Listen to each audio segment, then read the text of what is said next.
Peace, family. I'm out here watching the internet, and the first thing I see is Amy Schumer trending.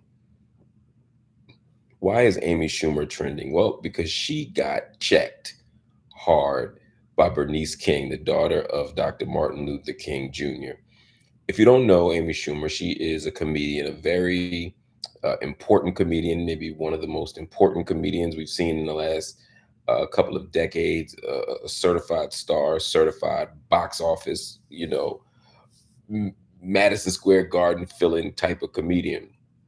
And after what happened in Israel on October the 7th, Amy Schumer, like others, Sarah Silverman is one other example, she's been very upset. She's been angry. She's been hurt. She's been devastated. She's been scared. And lots of people feel that way. I myself was deeply saddened by what happened on October 7th uh, when 1,300 or maybe even 1,400 Israelis were killed. I understand the outrage. Amy Schumer and Sarah Silverman, however, have used this as an opportunity to not just talk about the loss of life, to not just talk about peace, but to also use it as an opportunity to go on some wild rants. They have been checking people, they've been going after people, they've been smearing people, they've been trafficking in tropes. I mean, at one point, Amy Schumer had to take down an Instagram post she made where she was trying to chastise people for having any kind of nuanced position on the issue by making it seem as if they were pro Hamas, pro rape, pro violence. Uh, and she was reinforcing these really nasty Orientalist, racist ideas of Arabs in general, Palestinians in particular, as rapists and as violent. So she took it down. Um, Amy Schumer's been on one though for weeks now. And then just the other day, she makes another post. Amy Schumer makes a post, a pro Israel post that shows Dr. Martin Luther King giving a speech, Dr. Martin Luther King talking about Israel's right to exist and calling Israel one of the great outposts of democracy. Now, she quoted Dr. King. So you can't get mad at her for using a Dr. King quote. But like most Americans, particularly white Americans, Amy Schumer uses Dr. King out of context. And I can go into greater detail about what that means, but I want to focus on Bernice King for a minute. And I want y'all to also peep another video that I made called What Would Martin Luther King Jr. Say About uh, Israel and Gaza? You can see that in my video section. You can check it out. I give a full history of Dr. King. I can talk about whether Dr. King was a Zionist. I talk about Dr. King's feelings on Israel. I talk about all that stuff. So I don't need to go into that tonight. But what I do want to go into is the fact that Amy Schumer tried to use Martin Luther King to justify Israel bombing Gaza right now. That is wild. That is wild by any stretch. I mean, Dr. King is the patron saint of peace. When people talk about nonviolence, they talk about Martin Luther King Jr., and she's trying to use this to justify Israel's actions. And so people were like, Amy, you're wild. I didn't make my video in response to Amy Schumer. I had actually recorded that video days before Amy Schumer said that. Why? Because I knew people were going to do that. They always like to do this. Every Martin Luther King Day, they roll Dr. King out as a Zionist. Every chance there's a conversation about Israel, they try to use Martin Luther King as evidence that Israel's actions are correct. And my thing is, one, that ain't what Dr. King said, but two, maybe Dr. King was wrong if he did say that, right? I mean, if Dr. King were out here saying uh, free Palestine, it's not like Zionists would be like, well, Dr. King said it, so we got to change our politics. So it's a logical fallacy. It's an appeal to authority that doesn't make sense. And in this case, anyway, we can go on about that another time. But Amy Schumer makes this video or posts this video, and Bernice King responds. Bernice King says, Amy, certainly my father was against anti Semitism, as am I. He also believed militarism, along with racism and poverty, to be among the interconnected triple evils. She wrote this on Twitter, so she publicly tweeted her on this on Tuesday, October 31st. She said, I am certain, she didn't say I think, I am certain he would call for Israel's bombing of Palestinians to cease. Now, she also said for hostages to be released, meaning Hamas has to release the hostages. Again, Bernice King here is not trying to be unnecessarily provocative. She's not, taking one side at the expense of a reasonable critique from the other side. She's just spitting facts. And the fact is, Dr. King would tell Israel to stop bombing Palestine, as most people would. Hostages have to be released. She said, and for us to work for true peace, which includes justice. Again, everybody want to quote Dr. King when it comes to peace, but nobody wants to quote Dr. King when it comes to justice, because there's no justice, there's no what? Peace.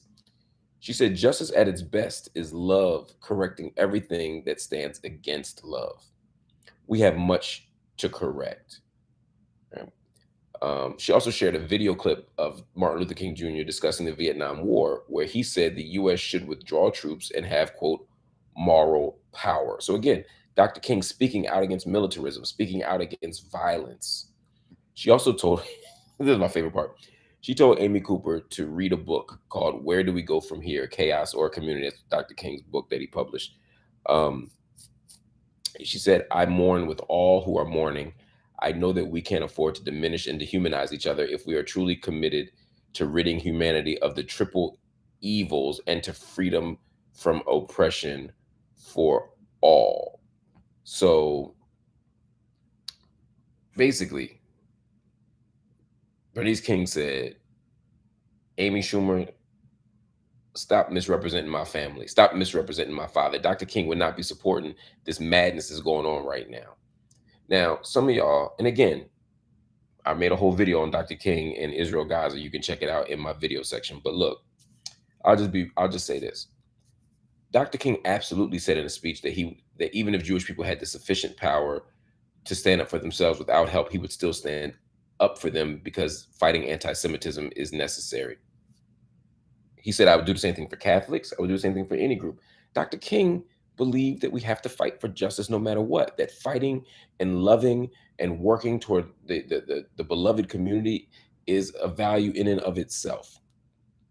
No doubt about that. But Dr. King also believed in justice. Did Dr. King believe that Israel had a right to exist? He did. And when you look at the evidence, when you look at even the most generous interpretations of pro-Israel perspectives, Dr. King believed that Israel's territorial integrity should be respected. What does that mean? It means that Israel should not be violated. Israel should not be bombed. Israel should not be destroyed. Israel has a right to function as a nation state. The word territorial integrity is important. I don't want to get in the weeds here, but after 1967 war, there were two major UN resolutions, 242 and 338. One was to stop the bombing, right? The other one was to respect the territorial integrity of Israel. So basically, Dr. King is saying Israel has a right to not be harmed, right? All nations have a right to not be harmed.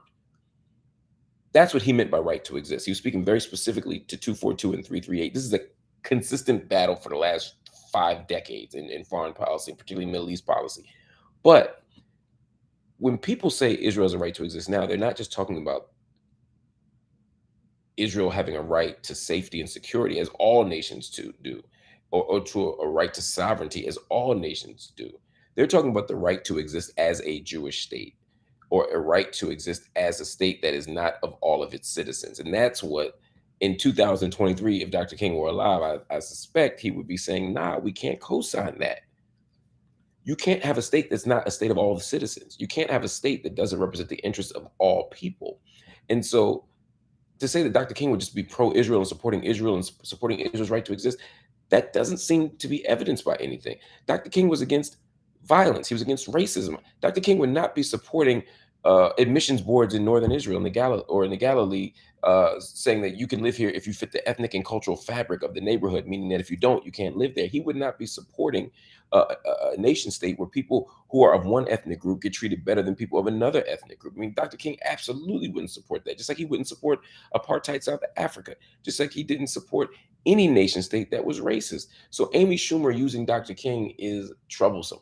But let me get off that for a minute, because Amy Schumer, again, I got a whole video on that. Y'all should check out the video. Why? What would Dr. King say about Israel Gaza? Also, make sure y'all subscribe, man. We building up this page so we can have great conversations, so that we can have lots of content that addresses scholarly questions, fun questions, sports, pop culture, all this stuff, man. I really want to create space beyond what I do on TV. What I do on TV, I love doing. I'm going to always do. As a journalist on TV, I give you the best access that I can provide to our daily stories, our needs, etc. But we have to also have great and deep conversation. I see Jay Lee's Corners on here. Yo, that's just the right. Yo, y'all need to check out Jay Lee's Corner. Just quick timeout. Jay Lee's Corner is so dope. The way she breaks down interviews, pauses, use. I'm gonna start doing some of that stuff. And she had some hilarious commentary on my interview with Bishop Lamore Whitehead. So if y'all get a minute, check that out. But let me tell you something else that Amy Schumer did that bugged me out. Right, Amy Schumer is going online basically attacking people who disagree with her, gaslighting people, and trying to intimidate people. And that's the stuff that I don't like. There's a sister on Twitter, and you can find this on Twitter. Her name is Asia Jackson. She tweeted something about 5 days ago. She said, "It's so crazy to me how Bella and Gigi had to tiptoe around their statements. And then Amy Schumer is like, Gazans are rapists and will still have a career." Again, she's referencing the fact I told you that Amy was posting a sign, rather, she was posting a graphic or a meme that had people holding signs that reinforced really ugly stereotypes about Arabs and Palestinians and people in Gaza in particular of being rapists and violent and all this other stuff, beheading people, not just as a thing that happened potentially, but as kind of the core of who they are. That's what people were frustrated about. That's what people were upset about. And so people said, "Yo, we are not rocking with Amy on this." Amy Schumer got so upset that she took it down. She apologized for it. And by the way, this ain't the first time Amy Schumer's had to apologize and back up from something she's done. It's been anti-black stuff in the past. It's been other things. Amy Schumer has a record of crossing lines and then saying, "Oh, I didn't know," or "Oh, I apologize." So this isn't the first one. People make mistakes, but you do have to look at people's track records. Anyway, this woman who most of us don't know, I didn't know who the sister was, Asia Jackson, tweets basically that Bella and Gigi Hadid, who are Palestinian, very famous, Palestinians, models, have to tiptoe around this issue where Amy Schumer can just be reckless. Amy Schumer then goes into this woman's DMs and says, "Did something I post about my people being massacred upset you?" Now, this is the classic gaslight right here. Did something I post about my people being massacred upset you? So now, if you respond in any way that pushes back, it seems as if you're upset um, that Amy Schumer is spotlighting the awful thing that happened to 1,400 Israelis on October 7th. And that's not what people are doing. Again, let's be clear. Those 1,400 people who were killed on October 7th in Israel were human beings who deserved to live. They were human beings who deserved to be protected. They were human beings who deserved every level of safety, protection, dignity, justice, love, care that everybody else deserves, right? And we can't make them any less deserving. We can't make them any less worthy. We can't mourn them any less than we mourn anyone else, no matter where they are in the world, no matter what their faith is, no matter what their ethnicity is, no matter what their race is. Everybody deserves those things: safety, dignity, justice, self-determination, love, care, etc. That's not what we're talking about. The issue is people are out here disagreeing with Israel bombing Gaza to death. They're upset with destroying humanitarian corridors. They're upset with hospitals being crushed, universities being crushed, housing being crushed, telling people they got 24 hours to evacuate their homes and their neighborhoods and go to the south of the region when those areas are being bombed as well is dangerous. It's beyond dangerous. It's unthinkably destructive. And anyway, we're going on about it, but it's an awful thing that's happening, and that's what people are critiquing. They're not critiquing anybody for mourning the death of those 1,400 Israelis. They're critiquing Israel's practices. But Amy does the Amy Schumer thing, which she's been doing consistently on this issue, is then make you feel like you've done something wrong for having a critique. So the girl writes back, "The Islamophobia and generalization of Gazan people did." Again, pointing to what Amy Schumer did. Amy tried to reverse it. She's critiquing Amy, and Amy tries to make it seem like the girl is upset that Amy was upset about the massacres. Of course not. So then Amy, I won't read the whole thing, but Amy goes through this whole thing and says, People all over the world in the streets are yelling for the murder of my people. You are not educated about the history of the Jewish people and of the conflict. Thanks for expressing what you were upset about. I'd like to express that I think you are anti Semitic. Whoa. So all this woman did was talk about Amy Schumer doing something that she perceived to be Islamophobic. And by virtue of that, Amy says she's anti-Semitic and also says you are not educated about the history of the Jewish people. She don't know this girl from Adam's cat, as my grandma would say. You don't know this girl from nobody. You don't know who this woman is. You don't know what she's about. You don't know her life. You don't know her story. You don't know her education. You don't know anything about it, and neither do I. But you can't just tell somebody they're not educated about something when you don't know one way or the other. But there's this habit, and it happens online a lot, where if you disagree with somebody, they say, "Oh, well, you're not educated on this issue." No, just because I don't say it the way you do doesn't mean that I'm not educated on it. Maybe I just have a different worldview than you do. So, um, and then she talks about her being afraid and all this stuff. And look, I understand the fear. I get the fear. I get the fear. Amy Schumer is speaking to a very legitimate fear. Jewish people around the world right now are afraid, and it breaks my heart that they're afraid. It does. Um, their fears are not crazy or unwarranted. And all throughout history, for thousands and thousands and thousands of years, Jews have been subjected to violence and hate. They've been cast out. They've been blamed for things. They've been scapegoated. They've been pogromed. They've been murdered. The Nazi Holocaust is one of the most evil moments in human history. There's just no defense of anti Semitism or anti Jewish violence. We agree on that. The issue is that Amy Schumer is using that legitimate fear to obscure the fact that Israel is bombing Gaza mercilessly. Jabalia refugee camp was bombed. Refugee camps are being bombed. Hospitals are being bombed. People are being killed. Amy, you can't have it both ways. You can't ask people to cry for you and yours, which we should, and not expect people to also have mourning and grief for everyone else's. That's just how the world go. So when you brought up Dr. King, and I'm gonna wind this thing up, when you brought up Dr. King, when you tried to use Dr. King's name to make your point, a whole lot of us were like, whoa, that's too much. But if I say it, if someone else says it, it doesn't carry the same weight. But when Dr. Martin Luther King's daughter says, look, nah, my dad wouldn't say that. He didn't say that. He did say this.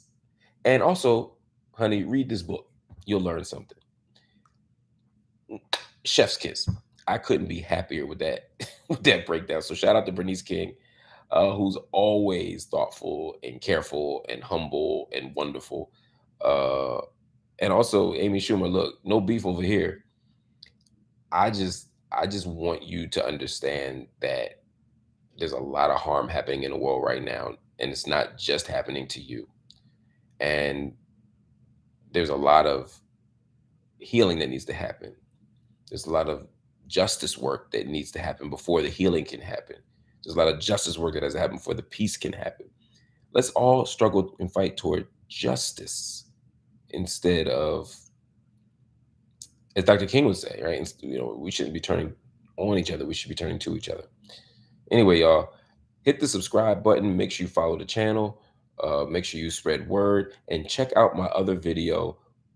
What would Dr. Martin Luther King Jr. say about Israel and Gaza? It's there. All right, y'all. Peace.